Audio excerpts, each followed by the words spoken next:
பண்டு விண்ணோர் குளம் வாழப் புறந்து பழனியில் ஓர் தண்டுடன் நின்று விளையாடும் மாண்புடை சர்க்குரவர் கண்டு தொழுது துதிபாடி நெஞ்சில் கருதும் உண்மை தொண்டு செய்வார்க்கு அவன் வேலும் மயிலும் துணை செய்யுமே. முருகா முருகா முருகா. முருகப்பெருமானுடைய திருவுருளை போற்றுகிற வண்ணச்சரபம் பழனி தண்டபாணி சுவாமிகளுடைய வரிகளை, இந்த வரிகளை போற்றி வணங்கி, மக்கள் தொலைக்காட்சியினுடைய புத்தம்புது காலை என்கிற நிகழ்ச்சியில் கந்தனும் கவசமும் என்கிற பகுதியில் உங்களையெல்லாம் சந்திப்பதில் மற்றற்ற மகிழ்ச்சி அடைகிறேன். உங்கள் அத்தனை பேருக்கும் என்னுடைய இலக்கியத்தினுடைய அன்பார்ந்த வாழ்த்துக்களும் வணக்கங்களும். உடம்புல 5 புலன்கள் இருக்கு. மெய், வாய், கண், மூக்கு, செவின்னு சொல்லப்படுகிற 5 புலன்கள் இருக்கு. இந்த 5 புலன்களுமே இந்த மனசு சொல்றதை கேட்கும், மூளை சொல்றதை கொஞ்சமாக தான் கேட்கும். ஏன்னா மூளை நல்லதை சொல்லும், மனசு இஷ்டப்பட்டதை சொல்லும். இதை அடக்குனா மனிதனால் இறைவன்கிட்ட போக முடியும். இந்த 5ஐயும் அடக்கக்கூடிய ஆற்றல் யாருக்கு இருக்குன்னா ஒரு பெண்ணுக்கு இருக்குன்னு திருவள்ளுவர் சொல்கிறார். கண்டு கேட்டு உண்டு உயிர்த்துண்ணும் ஐம்புலனும் ஒண்டோடி கண்ணே உள அப்படிங்கிறார். ஒரு பொண்ணு பார்த்தா இந்த 5 புலன்களும் அடங்குமா. கண்ணு, காது, மூக்கு, வாய், மெய் என்கிற 5 உறுப்புகளுமே ஒரு பெண்ணினுடைய கண்ணை பார்த்து அடக்கும் அப்படிங்கிறார். கண்டு கேட்டு உண்டு உயிர் துண்ணும் ஐம்புலனும் ஒண்டோடி கண்ணே உள அப்படிங்கிறார். அப்போ பெண்ணுக்கு மயங்கக்கூடியது இந்த 5 புலன்கள் அப்படிங்கிறார் திருவள்ளுவர். இந்த 5 புலன்களும் தப்பு பண்ணுச்சுன்னா இந்த மனசாட்சி என்ன பண்ணுமா, கேள்வி கேட்குமா. தப்பு பண்ணிட்டு நல்லதாக பேசுகிறவன்ட்ட அந்த 5 புலன்களுமே கேள்வி கேட்குமா. அதையும் திருவள்ளுவர் சொல்கிறார்.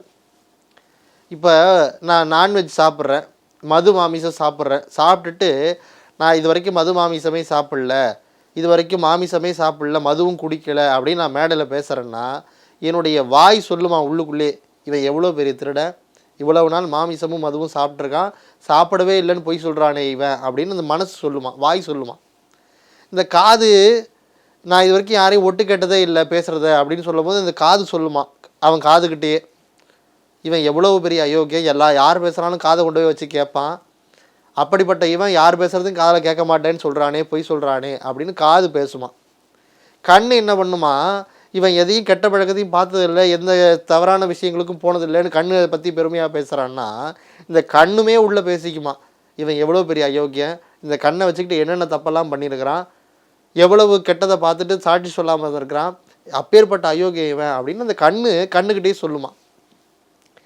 அப்படி 5 புலன்களுமே சத்தியத்துக்கு கட்டுப்பட்டு இவன் சொல்லுகிற பொய்யையும் தாண்டி அது உள்ளுக்குள்ளே சொல்லுமா, இவன் சொல்கிறது பொய் அப்படின்னு அந்த 5 புலன்கள் சொல்லுமா.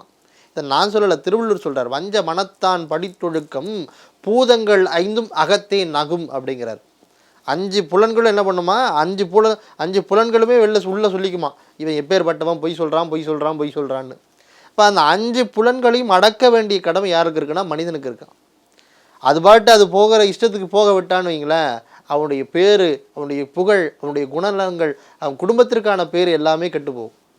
ஒருத்தன் மனம் போன போக்கிலே போகிறான், ஒருத்தன் கண்ணை பார்த்ததெல்லாம் தனக்கு வேணும்னு ஆசைப்பட்றான், ஒருத்தன் வாயில் போடுற சாப்பாட்டெல்லாம் நல்லா இருக்குன்னு அதையே விரும்பி சாப்பிட்றான், ஒருத்தன் கெட்ட விஷயங்களே திரும்ப கேட்கணும், 4 பேர்கிட்ட போய் பேசணும்னு ஆசைப்பட்றான். இந்த மாதிரி இந்த 5 புலன்களும் அது இஷ்டத்திற்கு நம்ம செயல்பட விட்டோம்னா அது நம்ம இழிவு பாதைக்கு தான் கொண்டு போய் கொடுக்கும் அப்படின்னு திருவள்ளுவர் சொல்லுகிறார்.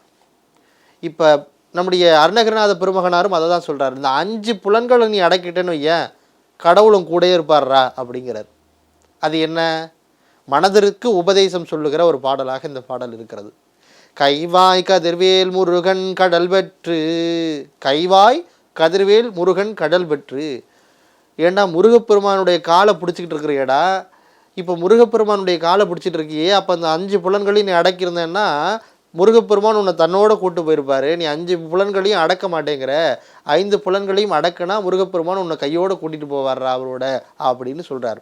கைவாய் கதிர்வேல் முருகன் கடல் பெற்று உய்வாய் மனனே ஒழியாய், அதை விட்டுடுறா, கெட்ட விஷயங்களை விட்டுடுறா அப்படிங்கிறாரு. மெய்வாய் வழி நாசையொடு செவி ஆம் ஐவாய் வழி செல்லும் அவாவினையே. அவாவினைனா என்ன, அவான்னா ஆசை, வினைனா ஆசையினால் ஏற்படுகிற செயல்பாடுகள். இப்போ அந்த 5 புலன்களையும் கட்டுப்படுத்தணும் அப்படிங்கிறது ரொம்ப ரொம்ப ரொம்ப ரொம்ப முக்கியமான ஒன்று. மெய் எப்படி கட்டுப்படுத்துறது, நம்முடைய சிந்தனை எல்லாத்தையுமே ஒழுங்குபடுத்தணும். எதை நினச்சாலும் தப்பு தப்பாக யோசிக்கிறது, எதை நினச்சாலும் தப்பு தப்பான சிந்தனைகளை உண்டாக்குறது, எப்படி குறுக்க வழியில் போய் வெற்றி பெறுறது அப்படின்னு யோசிக்கக்கூடாதுங்கிறார். அப்போது மெய்யை கட்டுப்படுத்துறதுக்கான வழி. வாயை கட்டுப்படுத்துவதற்கு என்ன வழி? நம்ம எல்லாத்தையும் சாப்பிட்றோம். காலையில் ஏஞ்சோடனே ஒரு ஐஸ்கிரீம், மதியம் சாப்பிடும்போது பலவிதமான பதார்த்தங்கள், மதியம் சாயந்தரத்துக்கும் பலவிதமான பதார்த்தங்கள், சாயந்தரத்துக்கும் ராத்திரிக்கும் இடையில ஒரு பதார்த்தத்தை சாப்பிட்டு அந்த இடத்த சரி பண்ணணும்னு நினைக்கிறோம். அப்படி வாய் கேட்குதேன்றதுக்காக சாப்பிட்டுக்கிட்டே இருக்கிறோம்னா சிறிய வயதிலேயே நமக்கு அதிகமான நோய்கள் வருவதற்கு வாய்ப்பு இருக்குது. அதேமாரி கண், இப்போ இந்த சின்ன பசங்கள்ட்டலாம் பார்த்தீங்கன்னா எல்லோரும் செல்லை கையில் வச்சு நோண்டிகிட்டு இருக்கிறாங்க. எல்லா சின்ன பசங்களும் பார்த்திங்கன்னா ராத்திரி 11 மணிக்கு ஒரு வீட்டுக்கு போனால் அந்த வீட்டில் எல்லா குழந்தைங்களும் என்ன பண்ணுது, அவங்க அப்பாவோட தாத்தாவோட அலைபேசியை கையில் வச்சு விளையாடிட்டு இருக்கு. அப்போ இதை சின்ன வயசுலேயே நம்ம கட்டுப்படுத்துனா தான் என்ன பண்ணும் அந்த பொண்ணு, அந்த பிள்ளை நம்ம பேச்சை பிற்காலங்களில் கேட்கும். அது இஷ்டத்துக்கு அது ஆசைப்படுற விஷயத்துக்குன்னு விட்டோம்னா அதை நம்மளால் பிற்காலங்களில் கண்ட்ரோல் பண்ணவே முடியாது. அதுக்கு பிறகு நாசி, அது நம்ம பேச்சை கேட்கணும். செவி, அதுவும் நம்ம பேச்சை கேட்கணும். இப்படி 5 புலன்களுமே அது விருப்பப்படுறதை ஏற்று அதன் வழியே நம்ம விட்டுட்டோம்னா அப்போ 5 புலன்களை நம்மளால் கண்ட்ரோல் பண்ண முடியாது. அப்படி 5 புலன்களை கண்ட்ரோல் பண்ண முடியலன்னா முருகப்பெருமானுடைய கைவேல், முருகப்பெருமானுடைய கால்கள் நம்ம கையில் கிடைச்சாலுமே கூட நம்மளால் முருகப்பெருமானுடைய அருளை முழுமையாக பெற முடியாது. ஆக முருகப்பெருமானுடைய திருவருளை முழுமையாக பெற வேண்டுமென்றால் 5 புலன்களையும் அடக்கி வாழுகிற வாழ்க்கையை நாம் வாழ்ந்து முருகப்பெருமானுடைய திருவுருளை பெற வேண்டும் என்கிற நோக்கத்தை அருணகிரிநாதர் இந்த பாடலை சொல்லுகிறார்.